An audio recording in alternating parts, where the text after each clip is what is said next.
Hi, I'm Alex Vanderberg from Allways Precision.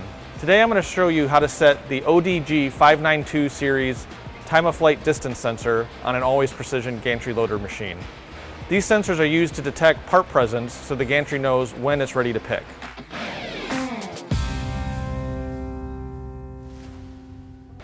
As you can see on here, we have no parts sitting on our nest, yet the output of one of these sensors is on.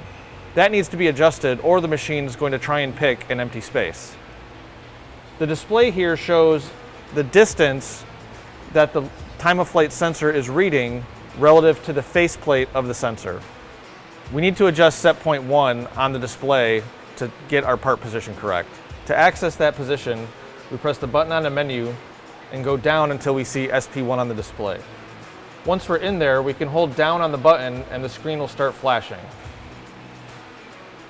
We need to adjust the value so that way the output light on the sensor turns off.